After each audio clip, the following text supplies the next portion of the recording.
Subscribe now and press the bell icon. அனைவரும் வெளியேறிவிடுங்கள். Saudi Arabia, Qatar மற்றும் ஐக்கிய அரபு அமீரகத்தில் இருக்கக்கூடிய மிக முக்கியமான பகுதிகளிலிருந்து அனைவரும் வெளியேறி விடுங்கள் என அறிவித்த ஈரானிய இராணுவமும் இன்றிரவு ஆரம்பிக்கப்பட போகும் ஈரானிய இராணுவத்தின் வன்முறை விருந்தும் கடந்த 12 மணித்தியாலங்களாக அடிமை அரபு நாடுகளில் இருக்கக்கூடிய அமெரிக்க நலன்களுக்கு எதிராக ஈரான் மேற்கொண்டு வரக்கூடிய உச்ச தாக்குதல்களும் அமெரிக்க தளங்களை பொளந்து கட்டும் ஈரானிய இராணுவமும் பதிவாகி இருக்கக்கூடிய பல பெரிய வெடிப்புகளும் எதையும் மிச்சம் வைக்காமல் வீரியமான உக்கிரமான தாக்குதல்களை மேற்கொண்டு வரக்கூடிய ஈராக்கிய எதிர்ப்பு குழுக்களும் ஹிஸ்புல்லா இராணுவத்தினரும் தியாகி அலி லர்ஜானி அவர்களுடைய வெற்றிடத்திற்கு யார் தெரிவு செய்யப்பட போகின்றார்? அமெரிக்காவுக்கும் இஸ்ரேலி ஆக்கிரமிப்புக்கும் எவ்வாறான சவால்கள் காத்திருக்கின்றன? ஈரானின் உளவுத்துறையானது பலவீனமாக இருக்கின்றதா? ஈரானிய இராணுவம் பலவீனமாக இருக்கின்றதா? இதனால் தான் தலைவர்களை பாதுகாக்க முடியவில்லையா?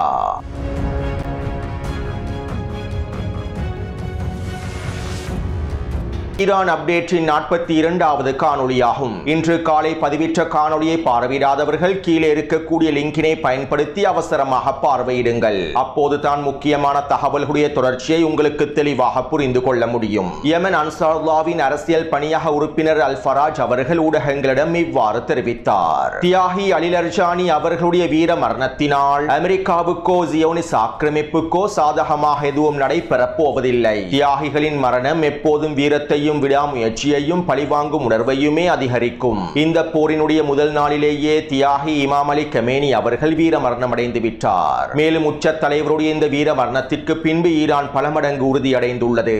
இந்த யுத்த களத்திலே ஈரான் உறுதியாக போராடி வருகின்றது. அமெரிக்காவினாலும் ஜியோனிஸ் ஆக்கிரமிப்பினாலும் எந்த விதமான இலக்குகளையும் அடைந்து கொள்ள முடியவில்லை. அவர்களால் இலக்குகளை அடைந்து கொள்ள முடியாத சந்தர்ப்பத்தில் தான் அவர்கள் தலைவர்களை இலக்கு வைத்து தாக்குதல்களை மேற்கொள்கின்றார்கள். மேலும் தலைவர்களை இலக்கு வைத்து படுகொலை செய்வதன் மூலமாக அவர்கள் வெற்றி இலக்குகளை அடைந்து கொள்ள முடியும் என நினைக்கின்றார்கள். சர்வதேச ரீதியில் ஈரானின் பலம் உறுதிப்படுத்தப்பட்டுவிட்டது. கடந்த 2 வாரங்களிலே அமெரிக்காவும் இஸ்ரேலி ஆக்கிரமிப்பும் யுத்த களத்தில் மிகப்பெரிய தோல்விகளை அடைந்து விட்டன. மேலும் இந்த தோல்விகளை சரி செய்வதற்காகவும் சர்வதேசத்திற்கு மாயைகளை காண்பிப்பதற்காகவுமே இந்த படுகொலை தாக்குதல்களை அவர்கள் மேற்கொள்கின்றார்கள். ஆனால் யுத்த களத்திலே இந்த படுகொலை தாக்குதலினால் எந்த விதமான மாற்றமும் அவர்களுக்கு சாதகமாக கிடைக்கப் போவதில்லை. மேலும் தலைவர்களுடைய வீர மரணம் அவர்களுக்கு கிடைத்திருக்கக்கூடிய மிகப்பெரிய வெற்றியாகும் என யமன் அன்சாருல்லாவினுடைய அரசியல் பணியக உறுப்பினர் அல் ஃபராஜ் அவர்கள் தெரிவித்துள்ளார். அத்தோடு இன்று காலை நடைபெற்ற ஊடக சந்திப்பில் ஈரானின் வெளியுறவுத்துறை அமைச்சர் அப்பாஸ் அரக்சி அவர்கள் இவ்வாறு தெரிவித்தார். அமெரிக்கர்களும் ஜியோனிஸ் ஆக்கிரமிப்பாளர்களும் இன்னும் சில விடயங்களை தெளிவாக புரிந்து கொள்ளவில்லை. ஈரான் இஸ்லாமிய குடியரசு நன்கு நிறுவப்பட்ட பலப்படுத்தப்பட்ட நிர்வாகம், பொருளாதாரம் மற்றும் சமூக கட்டமைப்புகளால் உருவாக்கப்பட்டுள்ளது. மேலும் ஈரான் இஸ்லாமிய குடியரசு சக்தி வாய்ந்த நிர்வாக கட்டமைப்புகளை கொண்டிருக்கின்றது என்பதனை ஏன் இன்னும் அமெரிக்கர்களும் இஸ்ரேலி ஆக்கிரமிப்பாளர்களும் புரிந்து கொள்ளவில்லை என்று எனக்கு தெரியவில்லை. தலைவர்களை படுகொலை செய்வதன் மூலமாக இந்த சக்தி வாய்ந்த உள்கட்டமைப்புகளை சிதைத்துவிட முடியும் என அவர்கள் கனவு காண்கின்றார்கள். ஒரு தலைவரின் இருப்பு அல்லது இல்லாமை இந்த கட்டமைப்பை ஒருபொழுதும் பாதிக்கப் போவதில்லை. தலைவர்கள் செல்வாக்கு மிக்கவர்கள், அதில் எந்த விதமான மாற்று கருத்தும் இல்லை. ஒவ்வொரு தலைவர்களும் சிறப்பு தேர்ச்சி பெற்றவர்கள். அவர்களுடைய வேலையை அவர்கள் சிறப்பாக செய்கின்றார்கள். ஆனால் ஈரான் இஸ்லாமிய குடியரசு தலைவர்களை விட ஒரு வலுவான சக்தி வாய்ந்த கட்டமைப்பாகும். இது தலைவர்களின் இருப்பை கொண்டு உருவாக்கப்படவில்லை.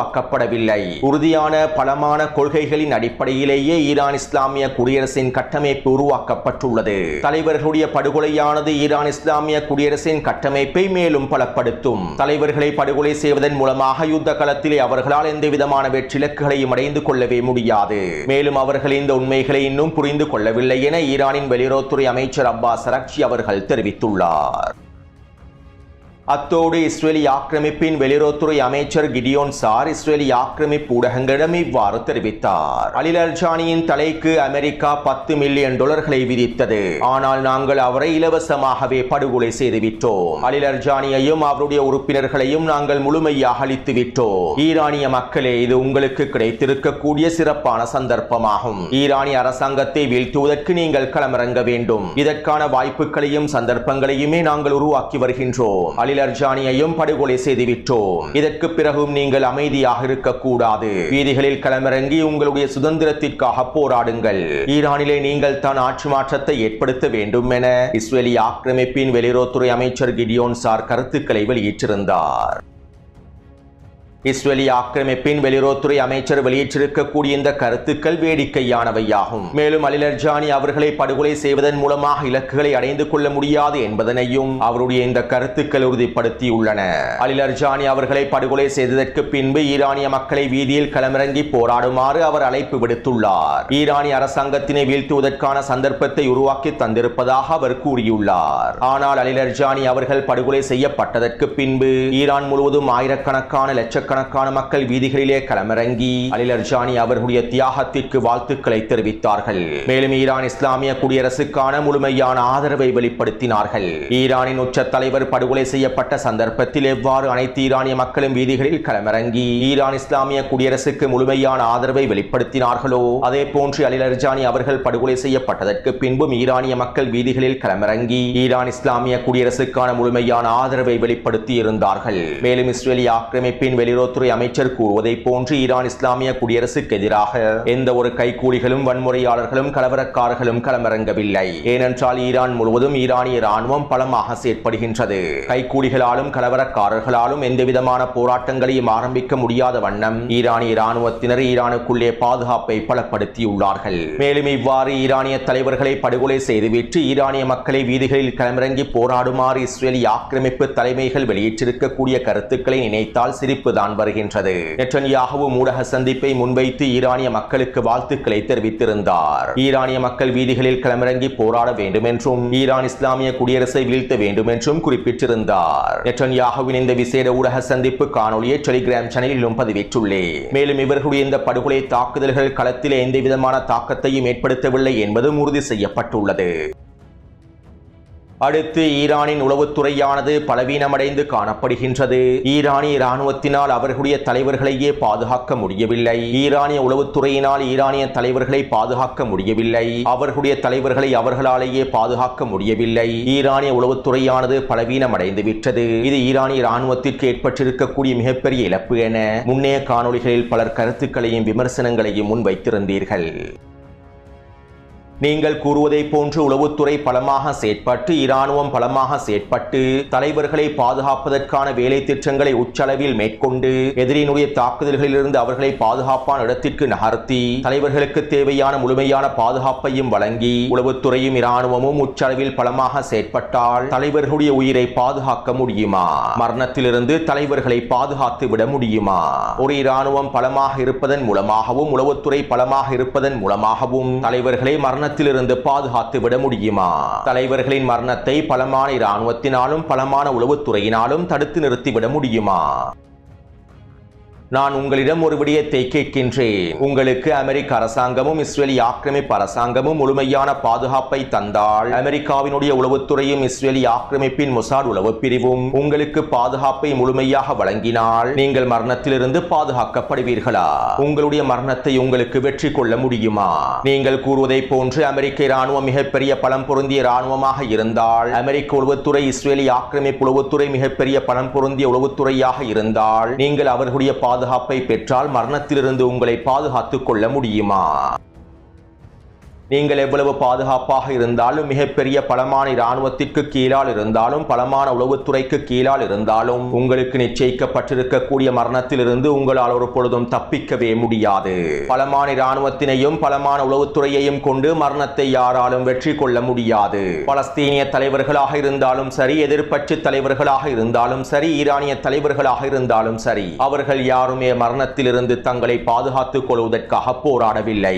மரணத்திலிருந்து தங்களை பாதுகாத்துக் கொள்வதற்காக இராணுவத்தினை பலப்படுத்தவில்லை. மரணத்திலிருந்து பாதுகாத்துக் கொள்வதற்காக சுரங்க பாதைகளை அமைக்கவில்லை. மேலும் மரணத்திலிருந்து பாதுகாத்துக் கொள்வதற்காக அவர்கள் பலமான ஆயுதங்களை உருவாக்கவில்லை. மாறாக யுத்த களத்தில் வீரமரணம் அடைய வேண்டும் என்பதற்காகவே அவர்கள் போராடுகின்றார்கள்.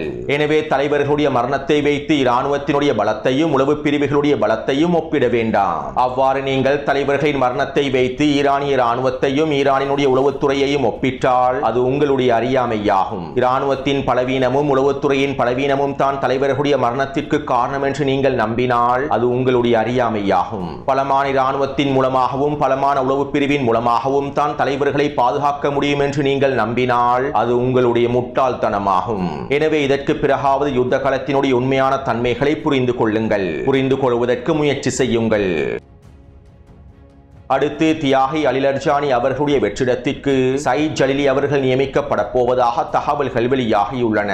கடந்த ஜனாதிபதி தேர்தலில் தியாகி இமாம் அலி கமேனி அவர்கள் ஜனாதிபதி வேட்பாளராக சயீத் ஜலீலி அவர்களையே தேர்ந்தெடுத்திருந்தார். தியாகி இப்ராஹிம் ரைசி அவர்களுக்கு பின்பு ஈரானை வழிநடத்துவதற்கு ஜனாதிபதி பதவியில் அமர்வதற்கு தகுதியாக இருக்கக்கூடிய நபராக இமாம் அலி கமேனி அவர்கள் சயீத் ஜலீலி அவர்களையே நியமித்திருந்தார். எனவே தற்போது தியாகி அலிலர்ஜானி அவர்களுடைய வெற்றிடத்திற்கு சயீத் ஜலீலி அவர்களை நியமிக்கப்பட போகின்றார். மேலும் இதற்கு பின்னரான யுத்த களத்தில் நீங்களே அவரை பற்றி புரிந்து கொள்வீர்கள். அத்தோடு இன்னும் 2-3 வாரங்களுக்குள் சயீத் ஜலீலி அவர்களை இலக்கு வைத்து அமெரிக்காவும் இஸ்ரேலி ஆக்கிரமிப்பும் தாக்குதல்களை மேற்கொள்ளலாம். அவரும் படுகொலை செய்யப்படலாம். மேலும் அவருடைய வெற்றிடத்திற்கு இன்னும் ஒரு பலமான தலைவர் நியமிக்கப்படுவார். மேலும் ஈரானிய ராணுவமும் போராளிகளும் ஈரானிய மக்களும் இந்த போரிலே உறுதியாகவே இருக்கின்றார்கள். மத்திய கிழக்கு பிராந்தியத்திலிருந்து அமெரிக்காவை முழுமையாக வெளியேற்றாமல் ஜியோனிஸ் ஆக்கிரமிப்புக்கு முடிவுரை எழுதாமல் இந்த போரை நிறுத்த போவதில்லை என்பதில் ஈரானிய தலைவர்களும் ஈரானிய ராணுவத்தினரும் போராளிகளும் ஈரானிய மக்களும் உறுதியாகவே இருக்கின்றார்கள். மேலும் இந்த உறுதியை அவர்களுடைய வெற்றி பாதைக்கு மிக முக்கியமான அடித்தளமாகும்.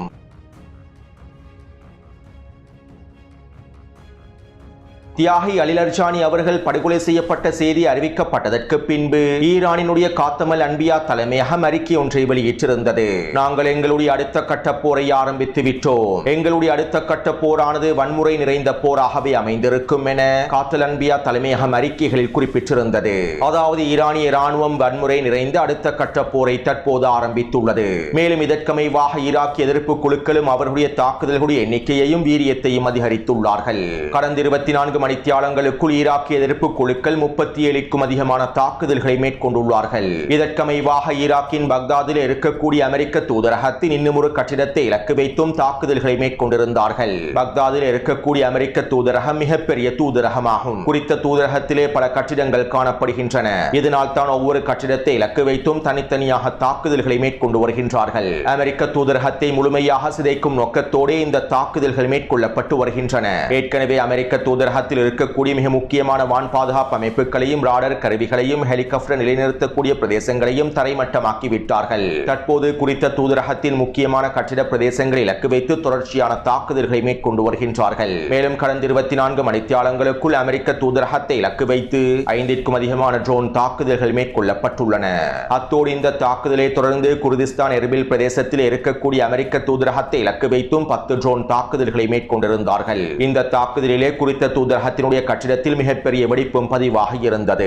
இந்த தாக்குதல்களை தொடர்ந்து குர்திஸ்தான் பிரதேசத்தில் இருக்கக்கூடிய பிரிவினைவாத குழுக்களின் தலைமையகங்களை இலக்கு வைத்தும் முக்கியமான ஆயுத கிடங்குகளை இலக்கு வைத்தும் டசன் கணக்கான ட்ரோன் தாக்குதல்களையும் ஏவுகணை தாக்குதல்களையும் ஒரே நேரத்தில் மேற்கொண்டிருந்தார்கள். இந்த தாக்குதலிலே கிட்டத்தட்ட 8 தலைமையகங்கள் தரைமட்டமாக்கப்பட்டிருப்பதாகவும் 3 ஆயுத கிடங்குகள் அளிக்கப்பட்டிருப்பதாகவும் தெரிவிக்கப்படுகின்றது. மேலும் இதைத் தொடர்ந்து எர்பில் பிரதேசத்தில் இருக்கக்கூடிய 3 ஹோட்டல்களை இலக்கு வைத்தும் அமெரிக்க அதிகாரிகள் தங்கியிருக்கக்கூடிய பிரதேசங்களை இலக்கு வைத்தும் தாக்குதல்களை மேற்கொண்டுள்ளார்கள். இந்த தாக்குதல்களிலும் பல அமெரிக்க அதிகாரிகள் கொல்லப்பட்டும் படுகாயங்களுக்கும் உள்ளாக்கப்பட்டுள்ளார்கள். அதே போன்று இன்று அதிகாலை வேளையில் பக்தாத் விமான நிலையத்திற்கு அருகாமையில் இருக்கக்கூடிய அமெரிக்காவின் தளவாட தளம் ஒன்றை இலக்கு வைத்து தாக்குதலை மேற்கொண்டுள்ளார்கள். குறித்த தளவாட தளத்திலே நிலை கொண்டிருந்த அமெரிக்க அதிகாரிகள் படுகாயமடைந்திருப்பதாகவும் தெரிவிக்கப்படுகின்றது.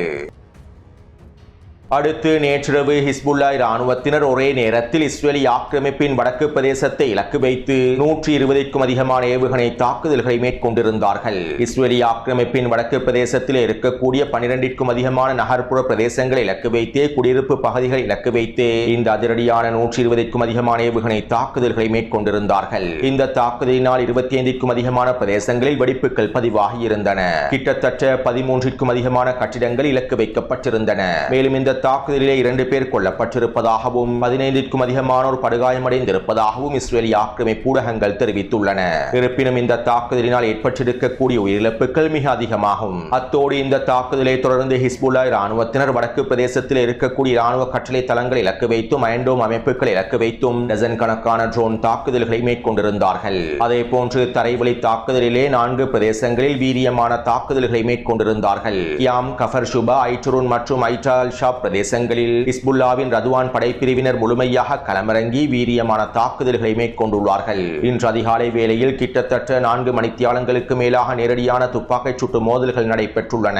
அது மட்டுமல்லாமல் இந்த தரைவழி தாக்குதல்களில் 4 மெர்காவா போர்த்தாங்கி வாகனங்களை கொத்தாக தட்டி தூக்கியுள்ளார்கள். அத்தோடு கடந்த 24 மணித்தியாலங்களுக்குள் ஹிஸ்புல்லா இராணுவத்தினர் 51 தாக்குதல்களை மேற்கொண்டிருப்பதாக அறிவித்துள்ளார்கள். கடந்த 2 வாரங்களுக்குள் ஹிஸ்புல்லா இராணுவத்தினர் மேற்கொண்டிருக்கக்கூடிய தாக்குதல்களில் அதிகளவான தாக்குதலாக இந்த தாக்குதல்கள் பதிவாகியுள்ளன.